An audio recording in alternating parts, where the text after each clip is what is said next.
Bonjour et bienvenue sur la chaîne French Fantasy. On se retrouve aujourd'hui pour une dernière vidéo avant le départ du Tour de France, puisque nous sommes aujourd'hui le 5 juillet et le départ sera donné aux alentours de 13h30 je crois. Donc petit rappel, vous avez jusqu'à 13h20 pour finaliser votre équipe, donc ne loupez pas le départ. Et il faudra sélectionner donc 8 coureurs et surtout avoir une équipe complète pour pouvoir marquer des points. Donc si jamais il vous reste un coureur non sélectionné, faites bien attention.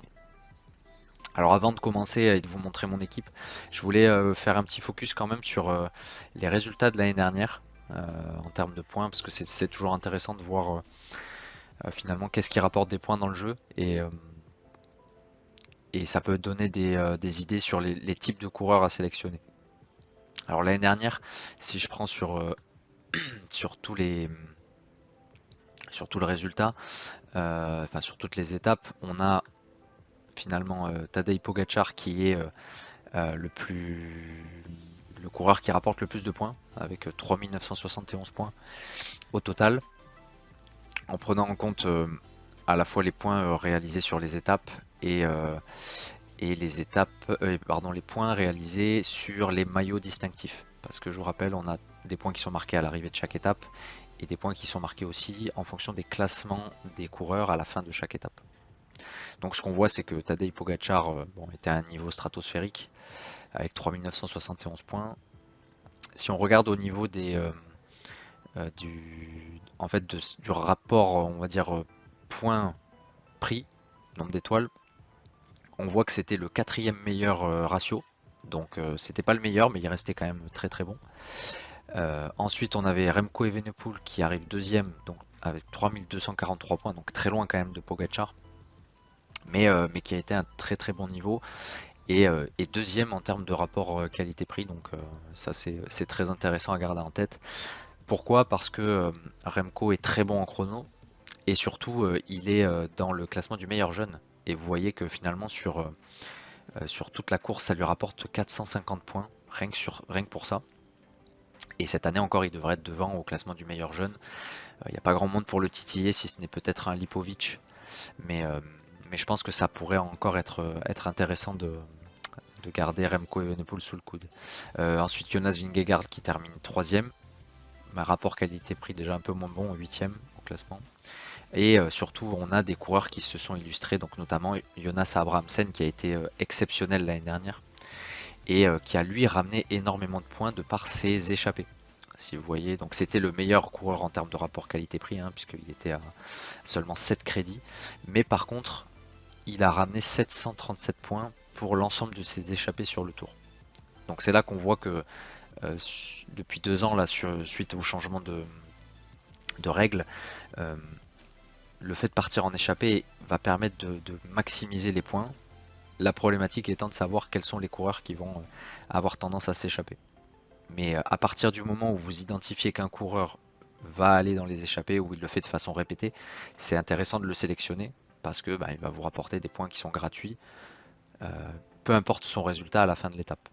On avait Richard Carapaz un petit peu dans la même veine, qui termine donc 1, 2, 5e, mais lui qui est parti plutôt sur des étapes de montagne.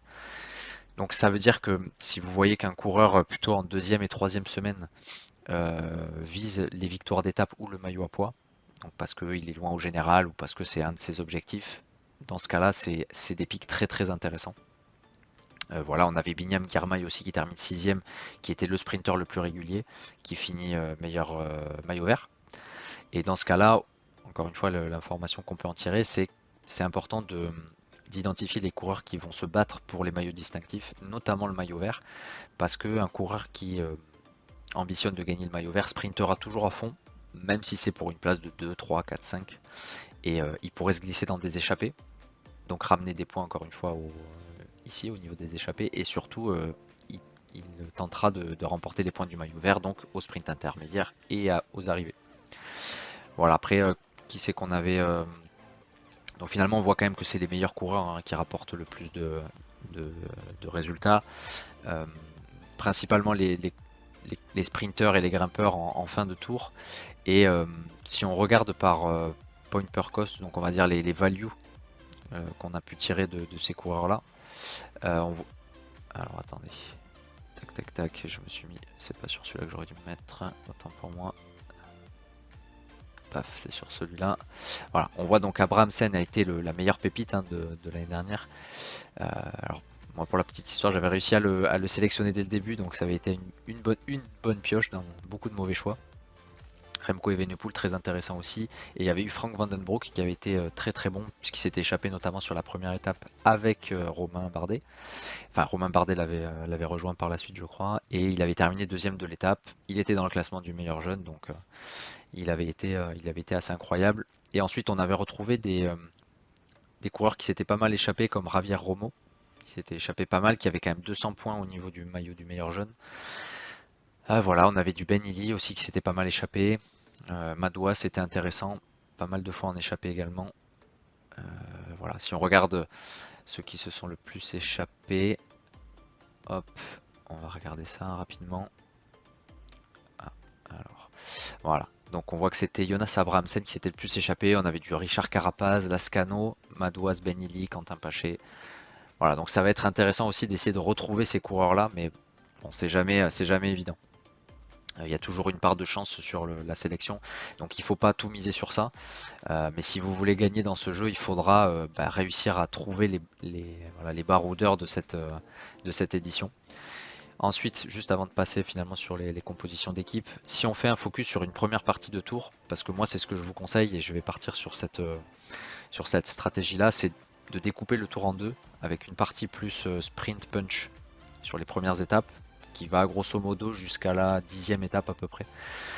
Et ensuite une deuxième partie où on va être sur des profils beaucoup plus montagneux, où les sprinters seront moins présents.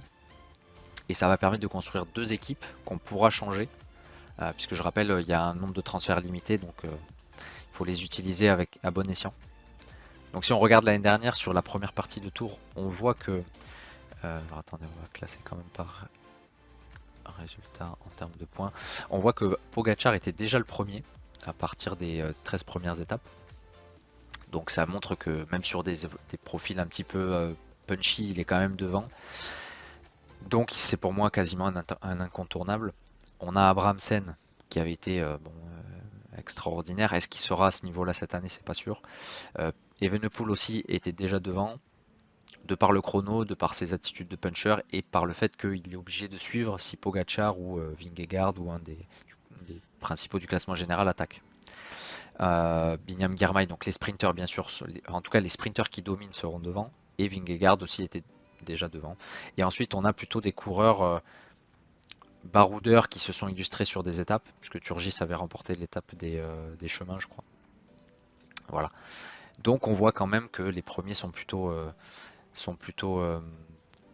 enfin les meilleurs coureurs seront quand même devant, donc ça peut être une bonne stratégie quand même de les sélectionner dès le début.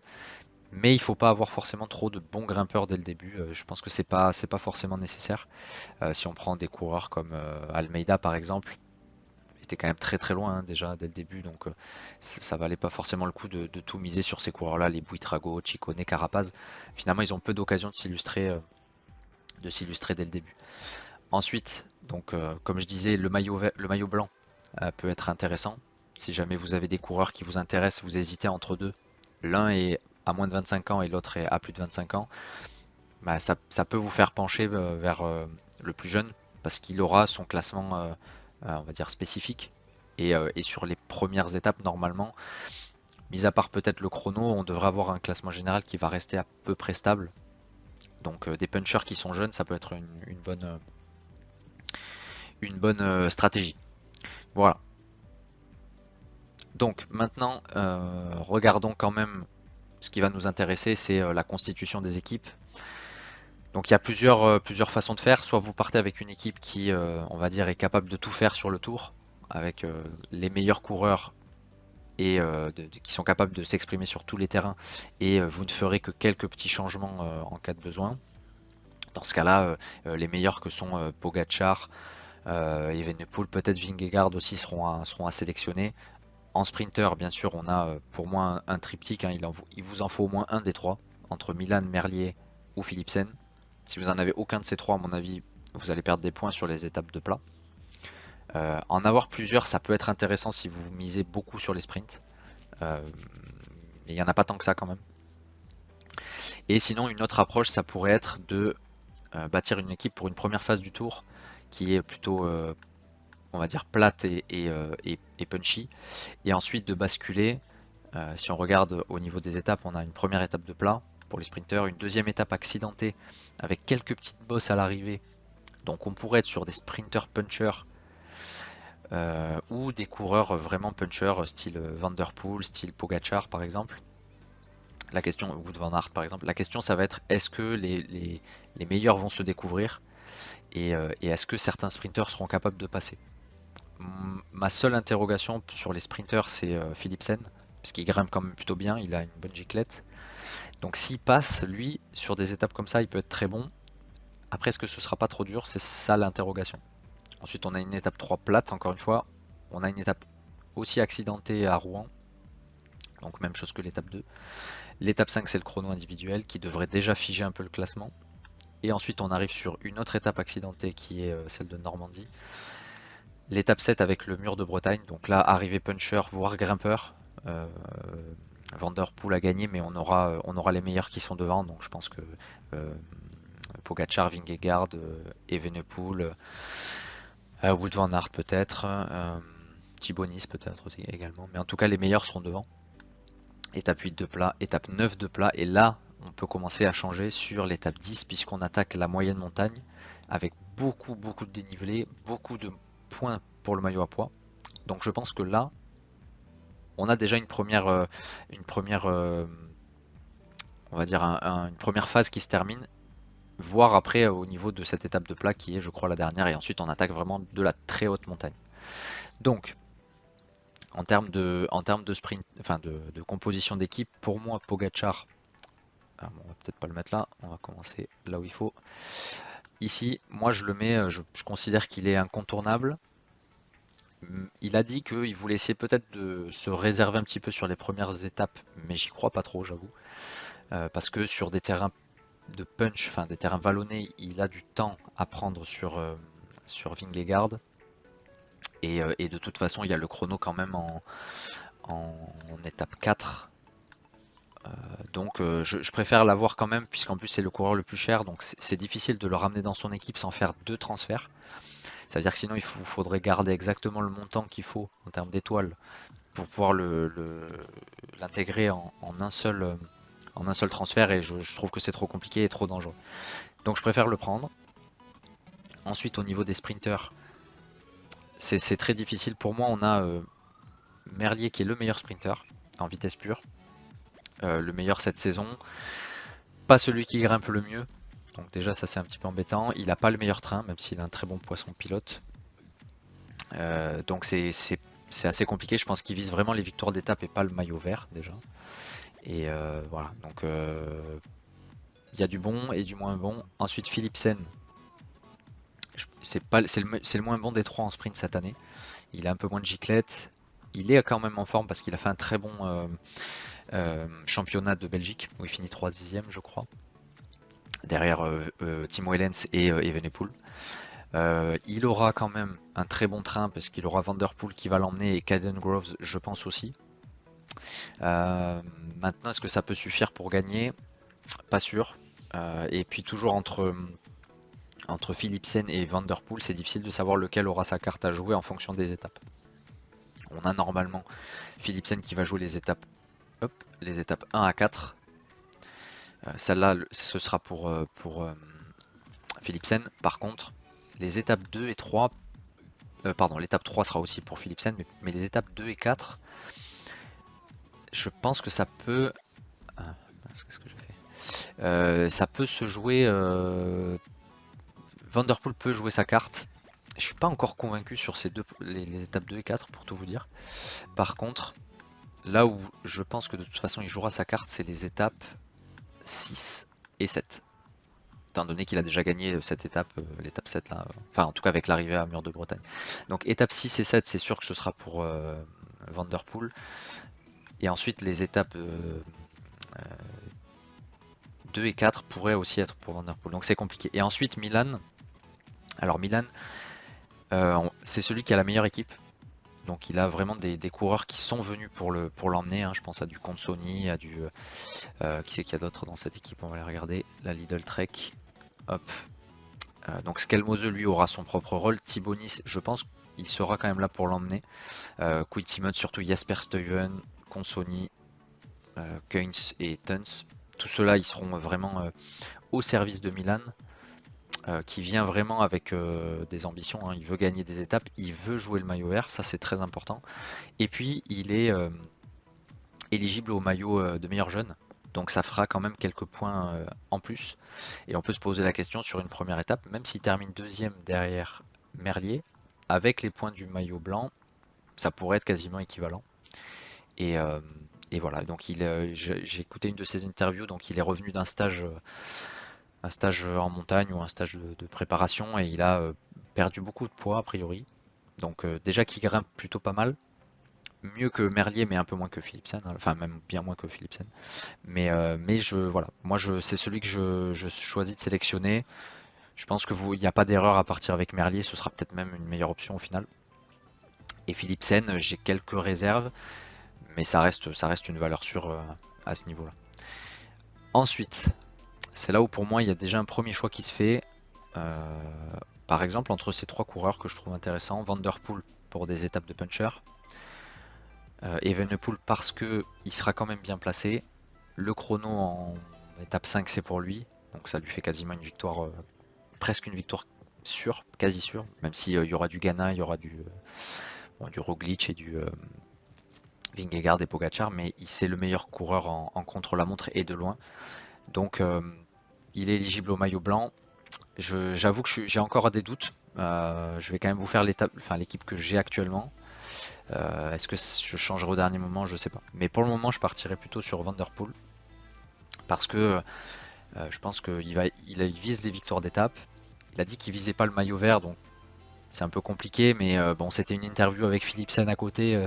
Est-ce que vraiment il pouvait dire qu'il allait ambitionner le maillot vert? Je ne sais pas. Mais il aura. Enfin, je pense que les occasions pour lui, c'est dans les 7 premiers jours. Donc voilà, c'est un pari un peu risqué. Si jamais sur les 4 premières étapes il a rien fait, enfin sur les enfin oui les 4 premières, ça vaudrait le coup de basculer en étape 5 sur Evenepoel. Voilà. En tout cas, bon Roglic, ça reste un bon puncher, hein, même si il baisse un petit peu avec les années. Il roule très bien, donc bon, c'est un pari un petit peu risqué, mais ça peut être intéressant. Ensuite, ensuite c'est donc déjà, moi je partirais sur ces coureurs-là, hein, qui vont vraiment être le cœur de mon équipe. Je vais aller chercher quand même, on va dire, une personne qui est là juste pour faire le nombre, c'est Grignard, le Belge de la Lotto, qui est un grimpeur. Donc ça c'est intéressant parce que je trouve que cette année, on a beaucoup de coureurs intéressants dans la catégorie polyvalente. Et je vous rappelle que vous pouvez en mettre que 5. Donc en fonction de la stratégie que vous avez, vous pourriez être bloqué et pas pouvoir sélectionner le coureur que vous voulez parce qu'il est en catégorie polyvalent. Catégorie leader, en plus ça peut aller vite aussi. Si vous prenez, alors là vous êtes limité à 3 hein, pour les sprinters, pour les grimpeurs et pour les leaders. Les leaders, si vous prenez déjà Pogacar et Evenepoel, vous êtes à 2. Et voilà, potentiellement, si vous en voulez un autre qui est intéressant, je pense à Kevin Vauquelin, qui va plutôt viser les étapes et qui, en plus, est originaire, je crois, de la région côté Normandie. Donc ça va l'intéresser d'être dans les premiers rôles et je pense le voir attaquer je pense qu'on va le voir attaquer dans les derniers kilomètres. Euh, et puis il roule très bien aussi. Il est très bon chrono, donc c'est intéressant. Bref, bon, tout ça pour dire que Grignard, c'est un coureur à 5 crédits. C'est plutôt pour permettre d'aller chercher des coureurs un petit peu meilleurs à côté. Et bon, l'équipe Lotto a pas trop de gros leaders. Ils ont Arnaud Delis, le sprinter, mais qui est pas à son niveau, enfin, qui est pas à son niveau d'il y a quelques années.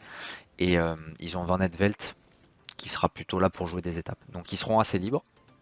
Pourquoi pas voir Grignard dans des échappées, c'est possible. Et puis voilà, malheureusement les crédits se font un petit peu rares, donc on va partir sur ça. Ensuite, dans les coureurs que j'aime bien et sur lesquels je voudrais partir, c'est des coureurs de AG2R. Pourquoi? Parce que ils vont jouer les étapes. pas le général ni les maillots. Alors, pas le général. Même si Félix Le Gall, je pense, essaiera de voir ce qu'il peut faire. Je le vois bien aller chercher des étapes et le maillot à points, encore une fois. Par contre, pour les autres, leur ambition, ce sera les étapes, donc il faudra être acteur. Donc il faudra partir dans des échappées. Et en plus, le Tour part de Lille et le siège de Decathlon est, il me semble à Lille. Donc, bah, d'ailleurs c'est sûr, le Decathlon c'est à Lille. Donc voilà, donc ils vont avoir besoin de se montrer. Ça veut dire qu'on pourrait avoir des coureurs de cette équipe qui vont aller dans les échappées ou qui vont vraiment tout tenter sur les premières étapes. Et à ce jeu-là, j'aime beaucoup le jeune Tronchon, donc qui est jeune, classement du meilleur jeune. Il sprinte bien, il passe plutôt bien les bosses, il est bon dans des arrivées un peu difficiles. Donc les étapes 2, 4, ça peut l'intéresser, ça peut être pas mal. Et moi, celui que je regarde particulièrement, c'est Bruno Armirail.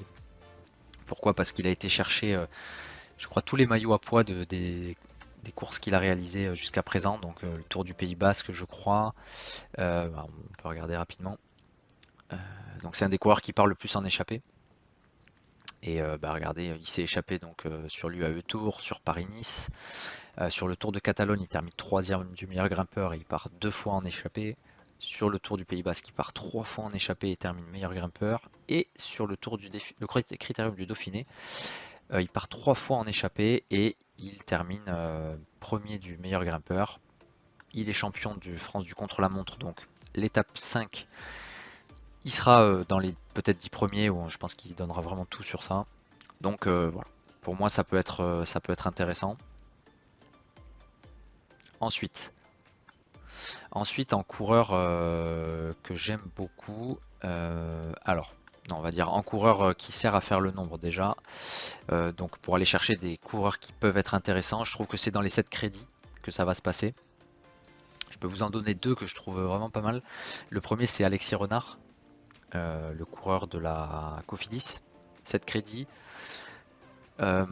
Côté Cofidis, donc ils sont en situation difficile, il faut qu'ils aillent chercher des points UCI, donc on va les voir. Et Alexis Renard est plutôt bon sur des profils un peu escarpés, enfin qui se terminent au sprint mais qui sont un petit peu difficiles. Et surtout, il n'y aura pas de sprinter numéro 1 dans l'équipe Cofidis. J'ai vu une interview de Brian Cocard qui dit que chacun aura sa carte entre Renard et lui.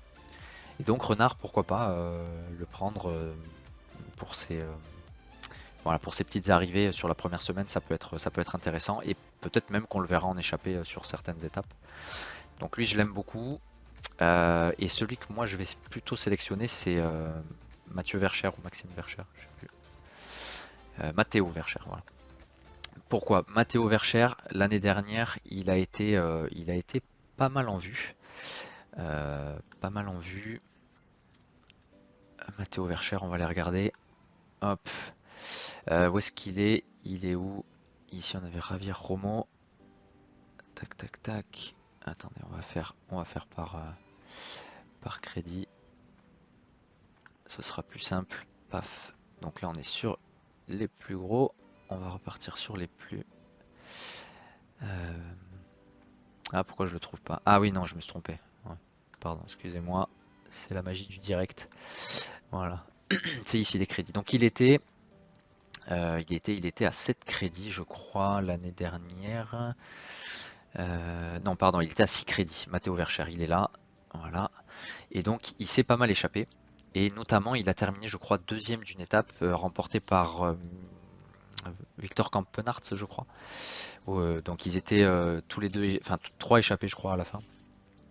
Et il était plutôt acteur et en forme. Donc voilà, 359 points d'échappée, et puis en termes de value, c'était la 15e meilleure value, on va dire, du Tour de France. Donc c'est intéressant. De toute façon, l'équipe Total Energy, on va beaucoup la voir devant. Ils ont besoin de points, mais c'est quand même des coureurs qui peuvent pas forcément gagner à la pédale à la fin d'une étape. Donc ils ont tendance quand même à essayer de partir à l'avant. Et je les vois bien aller chercher un petit maillot à points en première semaine. Je pense que ce serait même dans leur intérêt. Voilà, donc Gachignard aussi peut être intéressant. L'année dernière, je pensais qu'on le verrait à l'avant. On l'a pas vu. Mais ça peut être aussi un profil intéressant. Et bien sûr, il y a un autre que je trouve très intéressant, c'est le frère Johansen, Anders Saland, euh, qui vient de gagner le Tour de Slovénie, qui grimpe plutôt pas mal. La seule question qu'on se posait, c'est qu'on peut se poser, c'est est-ce qu'il va partir sur ses premières étapes ou est-ce qu'il va pas attendre un petit peu. Mais je le trouve très intéressant pour des échappées. Ensuite, on va aller chercher un coureur à 10 crédits parce qu'il y a quand même pas mal de sprints.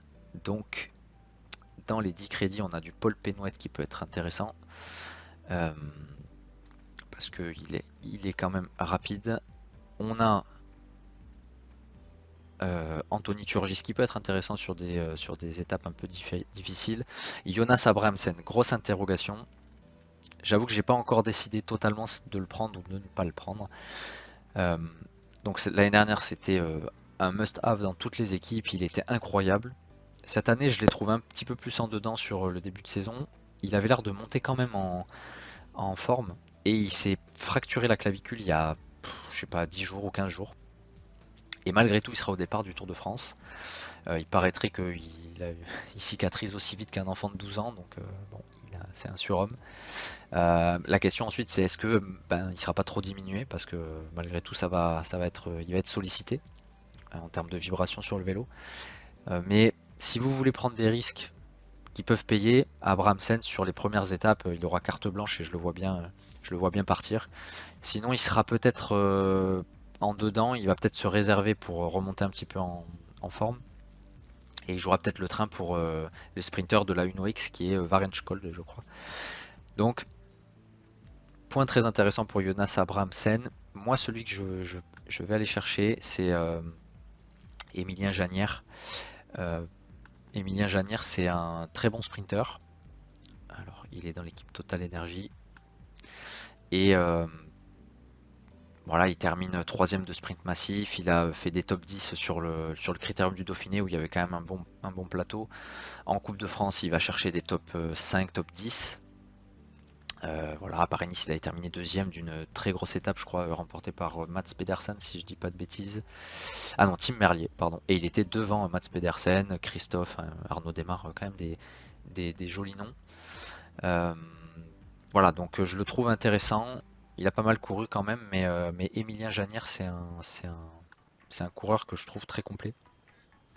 Enfin, c'est un coureur que je trouve très bon en sprint et qui est à peu près bon sur toutes les arrivées, donc lui, je le trouve intéressant. Et ensuite, il reste 16 crédits. Et, et c'est là où j'ai encore quelques interrogations. En tout cas, je ne vais pas aller chercher des coureurs à 16 crédits. Je trouve qu'il n'y en a aucun qui m'intéresse. Euh, du Wout van Aert pour être pas mal. Mais moi, celui que je vais aller chercher, alors j'hésite vraiment entre Abrahamsen. Il y en a un autre que j'aime beaucoup et que je pense sélectionner, c'est le français Axel Laurence. Mais vous pouvez avoir du Louis Barré de la Intermarché qui pourrait être pas mal. Binyam Girmay mais qui est un peu cher. Voilà, Axel Laurence, j'aime beaucoup. Euh, c'est un puncher, hein, il est bon en sprint, mais il passe bien les bosses, hein. Il a fait quand même un top 10 sur Liège-Bastogne-Liège cette année, donc c'est quand même pas rien. Il aura sa carte à jouer à la Ineos parce que il n'y a pas vraiment de leader. Geraint Thomas, il est un peu à l'ancienne. Enfin, je pense qu'il il est un petit peu vieux maintenant. Filippo Ganna, lui, va jouer le chrono. Et Carlos Rodriguez, ce sera lui peut-être le leader. Mais je le vois voilà, aller chercher un top 10, pas forcément mieux. Axel Laurence, il vient de terminer 5ème des championnats de France. Donc il a un bon niveau puisque le parcours était difficile. Il termine deuxième d'une étape de du critérium du Dauphiné, je crois que c'était derrière Stewart, ouais. Mais devant du Pitti, du Milan, du Penouette, du Janière, du Van Der Poel, enfin voilà, des gros noms quand même, sur une étape difficile hein, d'ailleurs. Il termine 6ème de la grosse étape d'échappée avec Roméo, Van Der Poel, voilà, enfin tout les meilleurs, enfin on va dire des gros noms. Donc il a un bon niveau et puis il avait terminé notamment 8ème de Liège-Bastogne-Liège. On l'a vu à l'avant aussi dans les meilleures positions sur le Tour du Pays Basque, le Tour de Catalogne, donc des courses difficiles. Voilà. Et il est dans le classement du meilleur jeune, donc je le trouve intéressant. Il a dit qu'il ambitionnait de faire des résultats sur les premières étapes, et pour lui, c'est les 7 premières qui seront décisives. Mais pourquoi pas aller chercher peut-être un Abrahamsen. Voilà, j'ai encore quelques interrogations, mais mon équipe, elle devrait vraiment ressembler à celle-là. Voilà. Et avec peut-être un changement en étape 5, si jamais je vois que Vanderpool est pas, pardon, oui, Vanderpool n'est pas intéressé pour le moment par des étapes et par le classement du maillot vert, par exemple. Et bien, pourquoi pas partir sur Remco et Evenepoel, et puis basculer peut-être sur des coureurs. Alors, un point qui pourrait être intéressant, ce serait de basculer sur le coureur qui vise le maillot à pois, qui se sera échappé sur une des premières étapes. Donc si vous voyez qu'un coureur se distingue, ben, moi je vous encourage à peut-être le sélectionner pour capter ses points du maillot à pois, parce qu'il va peu évoluer sur les premières étapes, et puis ça permet quand même de gagner des points facilement s'il se rééchappe par la suite. Voilà, mais écoutez, et donc après, pardon, sur le stage winner, bah, ce sera bien sûr le sprinter, donc Jonathan Milan de mon côté pour la première étape. Bah, écoutez, voilà, j'espère que ça vous a plu, ces petites vidéos. J'essaierai de vous tenir informé des classements, et puis on regardera les résultats de tout le monde dans la Ligue French Fantasy. Donc bah, écoutez, vous pouvez, je vous mettrai encore une fois le lien dans la description de la vidéo. Et puis comme ça, voilà, ça fera une petite compétition entre nous. Où est-ce qu'elle est? Elle est là, French Fantasy. Ouais, bah écoutez, on n'est pas grand, il n'y a pas grand monde pour le moment, mais n'hésitez pas à venir rejoindre voilà, la compétition, ça pourrait être sympa. Ben voilà, j'espère que ça vous a plu encore une fois. N'hésitez pas à mettre un petit like, c'est toujours sympa. Et moi, je suis curieux de savoir quelles seront vos équipes. Donc, n'hésitez pas à me dire si vous trouvez qu'il y a des choix qui sont pertinents ou pas, même pas bons du tout, hein, ou que vous ne voyez pas. Et puis voilà, je regarderai avec attention vos commentaires. Très bon Tour de France à tous, et puis je vous dis à très bientôt. C'était French Fantasy. Ciao!